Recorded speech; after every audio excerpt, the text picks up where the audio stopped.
Wow. Well, good evening, Winston-Salem. Good to see you all. Got a couple thank yous. Rep Manning, thank you so much. Make sure you're sending them back. Make sure the mayor met me, talked to it. This community is known across the country. Mayor Joines, thank you. And can we just all agree, and I saw it, the shirts on, you saw Tamika up here, never underestimate public school teachers. So, never.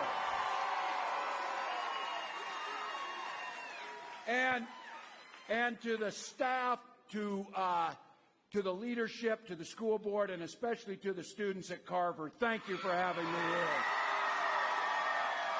Man.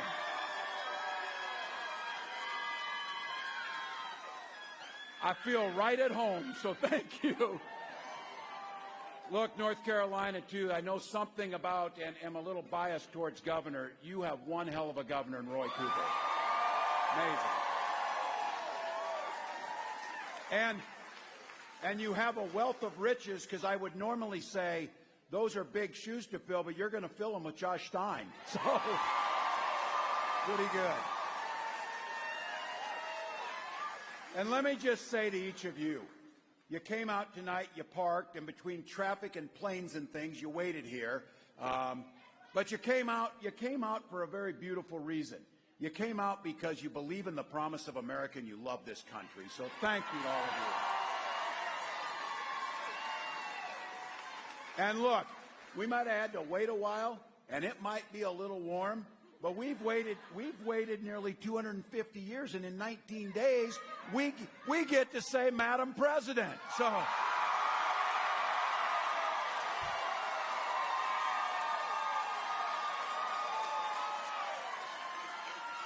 Before I get started, I just want you all to know, I know there's a lot of individuals and a lot of communities in this state that are still recovering from the devastation of Hurricane Helene. You are on the thoughts and the prayers and the help all across this country, and I know for sure you're feeling it. You're feeling it. And you saw the Biden-Harris administration and all of the great public servants, starting with the heroics of local first responders, local neighbors, helping neighbor, make a difference. So this country will be with you. We've got 2 heavy lift helicopters from Minnesota and Minnesota National Guard. That's all across this country, because you know what America does when times of trouble? They stand with their neighbors and get it right. So thank you all. You might have seen, I just came from a little east here, and I was with Bill Clinton, which is always an interesting thing to be on the stage. And look, he's telling it like it is, but Kamala and I are storming everywhere. We're like one visit away from being regulars on Fox News now. So that's the next thing. So, and didn't she do a hell of a job on there? Yeah.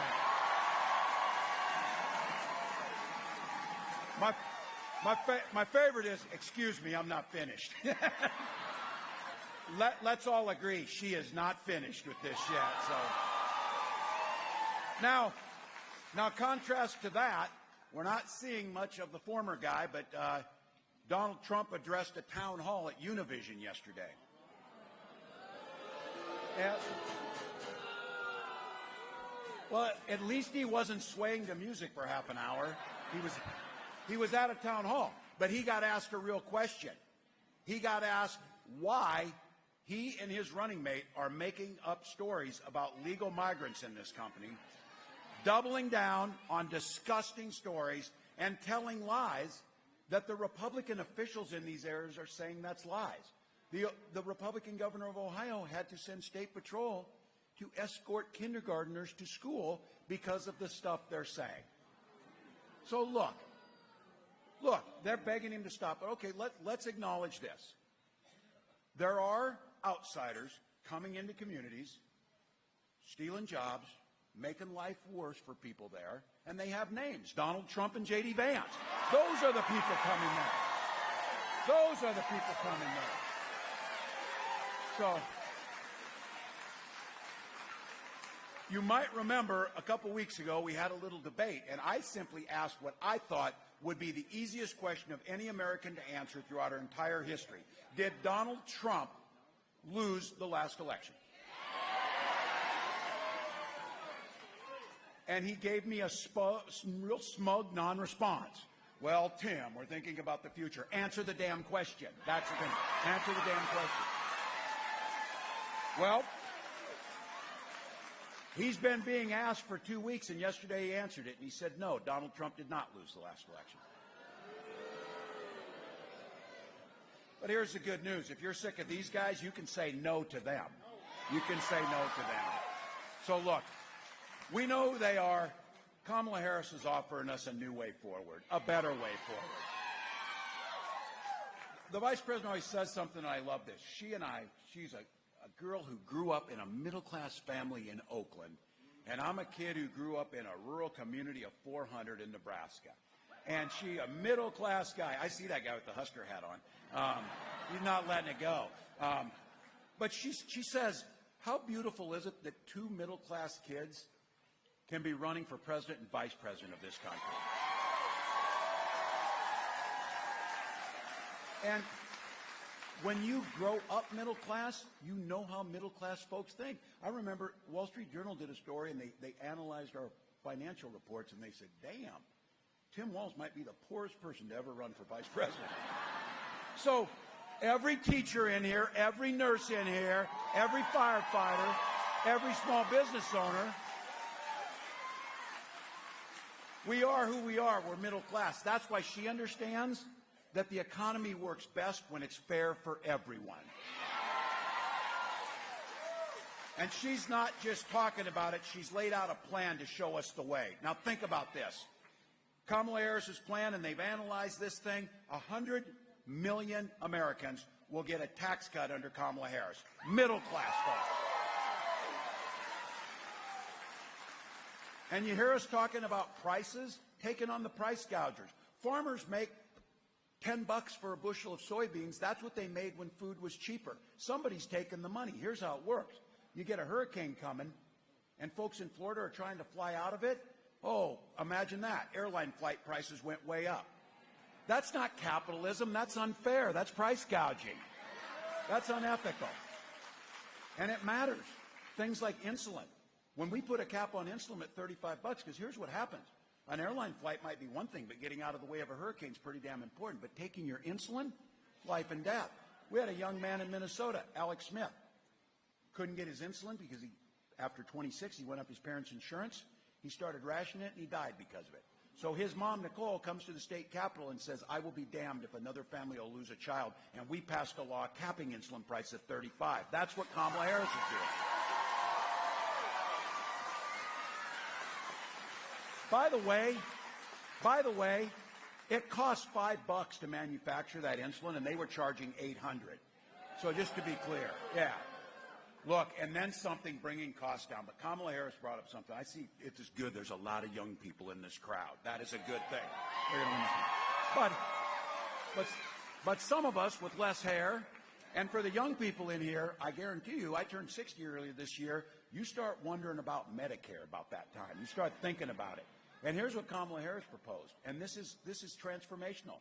She proposed that Medicare pay for and provide in-home care for our seniors so they can stay in their homes. It's a big deal. It's about dignity. Provide hearing aids. Provide eye exams and glasses. Those are things that we can do. Those are things that we can do that improve people's lives. And then there's folks out here. You want to start your own business? She proposed a $50,000 tax credit, lets you get in, get started, and do that as a deduction. We know that makes a difference. And then for all of you, you think about your home, place where you bring your kids to. It's the safe place. It's where you study. It's where the family gathers for holidays. That's how we think about homes. And owning a home is the most important thing that we have.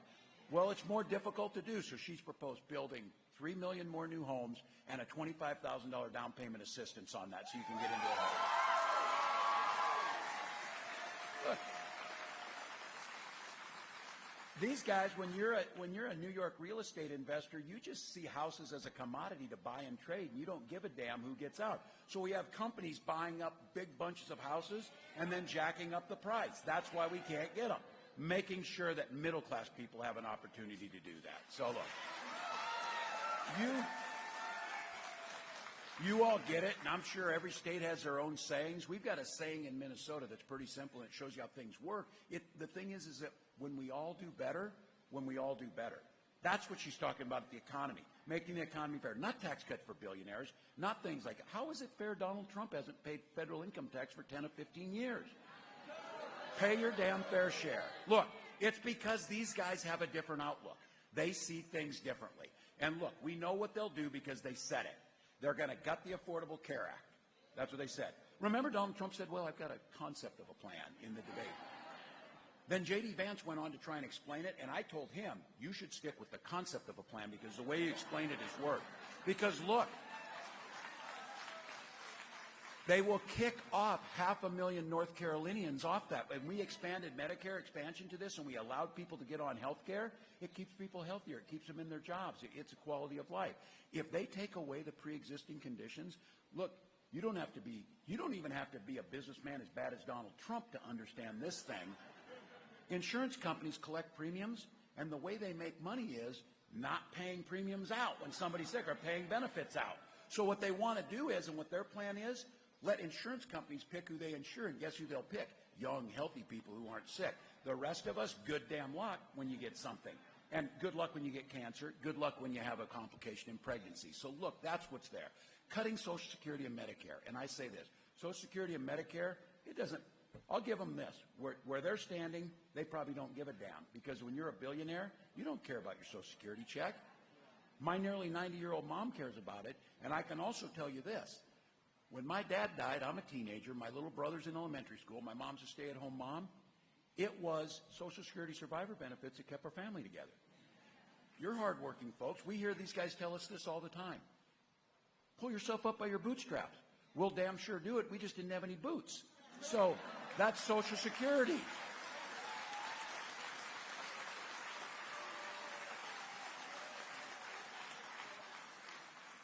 You know, self-made man with $400 million to start out with. For Christ's sakes, every single one of us in here would be richer than him today because we'd be better business people.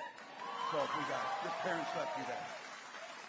And then don't make a mistake. Every single economist and everybody who's looked at this, Donald Trump's talking about slapping on a national sales tax. He wants to call it a tariff, but everybody knows you'll end up paying it.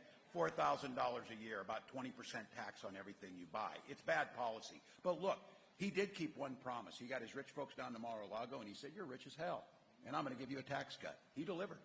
He delivered on that. The rest of us, not so much. So look, some of you here, and you've got friends, you've got relatives. Some of us have brothers who see things the other way. You know it. You know who they are.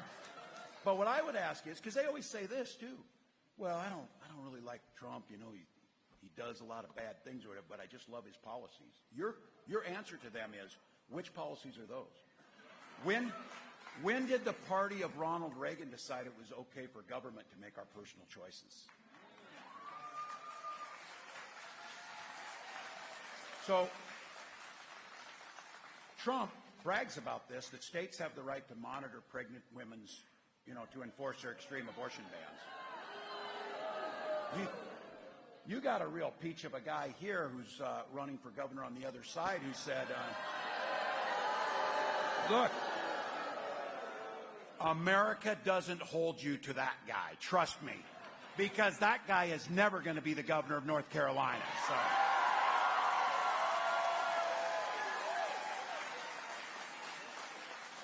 But this guy's running for governor of this great state and says, once you're pregnant, it's not your body anymore. The hell it's not. The hell it's not. So look, that's not what freedom means. Where I come from, we respect our neighbors. We respect their personal choices. Now look, I wouldn't make the same choices some of them make, but you know what? It's none of my damn business what their decision is.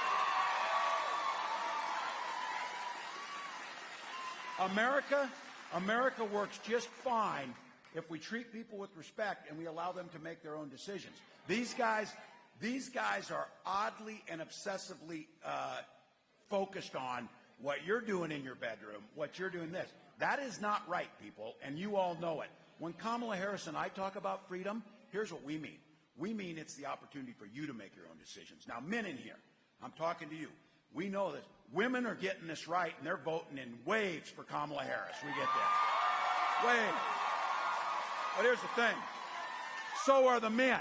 So are the men.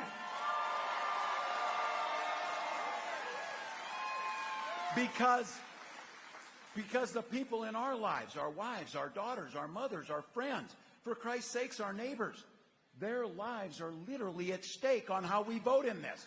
This is not making up. There are names of women now, like Amber Thurman, who had to leave Georgia to try and come and get care, and she died in the process. And her parents said there's no reason she should be dead if she lived in a state that didn't have one of these extreme abortion bans. That's what's at risk, fellas.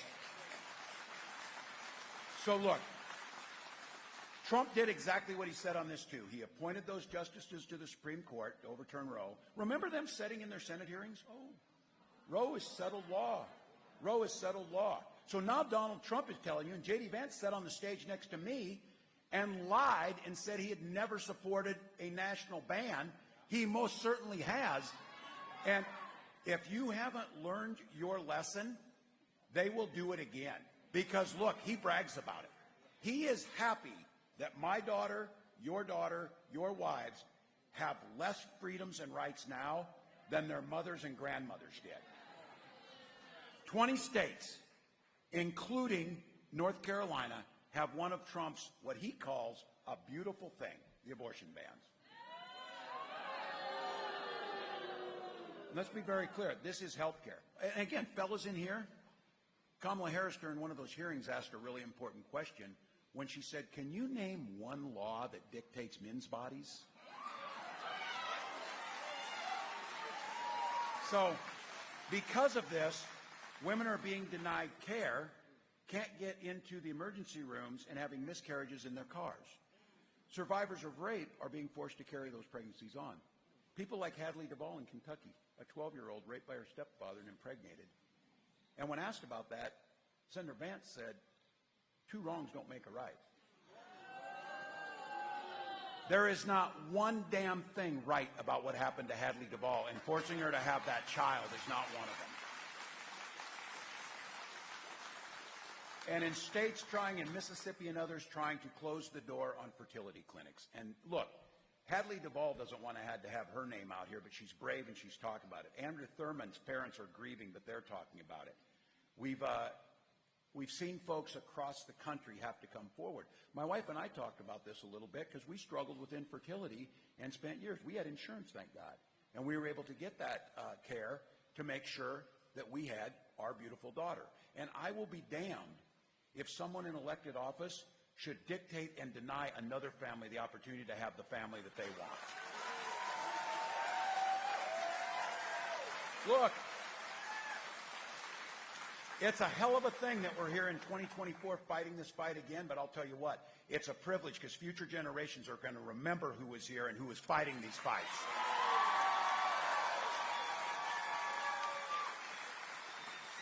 So we're going to get a Congress, and when they send the bill over codifying Roe versus Wade, President Harris will sign that back into law. Now, I'm a pretty upbeat guy, but I think it's important to know what we're up against over the next 19 days.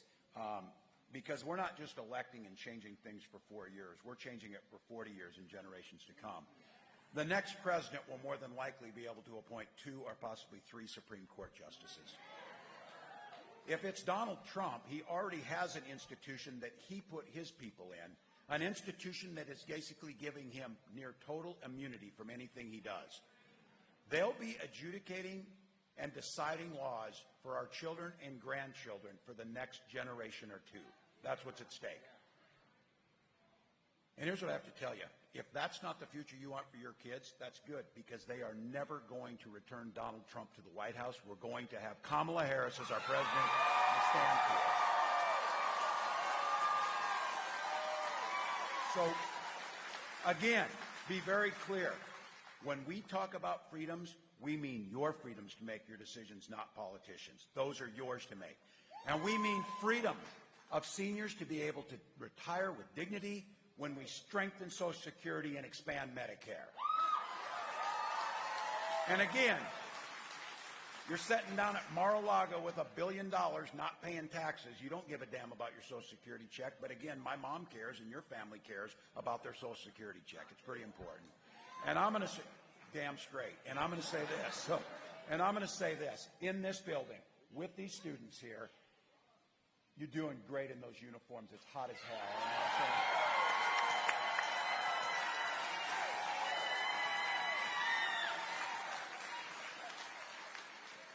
We've waited 250 years. We'll go 10 minutes, 8 minutes here, and we'll be going. So look, in this place, and being a teacher for all those years, and being a father of a senior in high school, I got to tell you, freedom means getting our little ones dressed in their best, sending them to school, a place of joy where they can learn, and also freedom means them not being shot dead in their classrooms.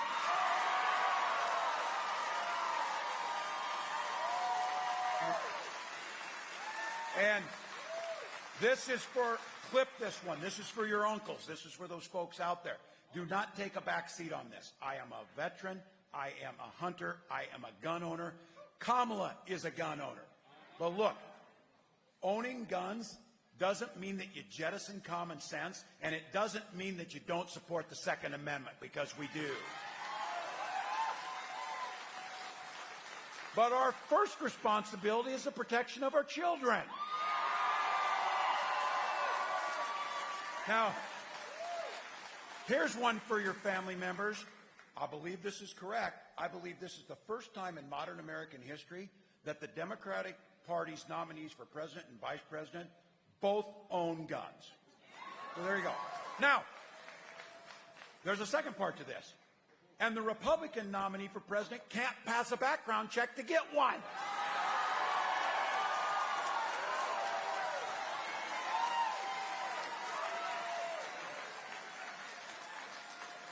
When you go apply for a gun, they do the background checks. 34 felonies is a pretty big red flag. Look, no matter who you are, Kamala Harris is going to fight for your freedoms. She's going to fight for your ability to choose your life, and she will be a president for all Americans, whether they vote for us or against us. Look, 19 days. This country's divided, this is close, and we're going to be underdogs. I'm okay with that. I'm okay with that, because I look at this room, and this is the time we go, because all the work we've done, all the ads we've done, all the phone calls, all the door knockings, all the rallies, you know what it's all about? And there's some of you here, that little sticker that says, I voted. That little sticker that says, I voted. We got to get everybody to get the little sticker that says, I voted. So look, we're leaving it on the field, folks. Vote, and vote early. Tomorrow morning. Tomorrow morning. You've got one stop early voting. If you're not registered or a friend's not registered, pick them up, buy them a coffee, drive them there. They can register and vote tomorrow, and we can win this thing.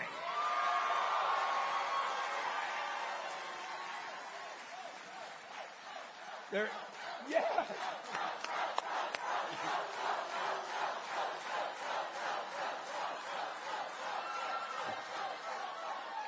This group knows the assignment. They know the assignment. So, look, iwillvote.com/North Carolina. That'll give you all the information you need. Go out knocking doors, making phone calls right now. Again, in North Carolina, a vote or two per precinct will be waking up on that 20th day to President Harris. That's what those 1 or 2 will be.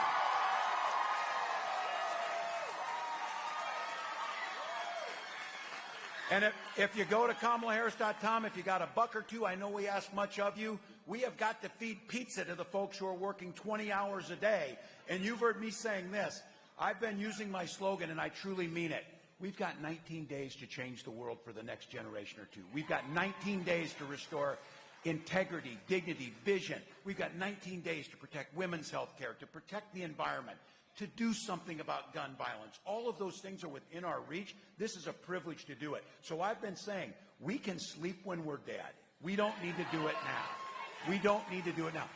Although someone came up to me and said, man, Governor, you're taking this way too seriously. You look like hell.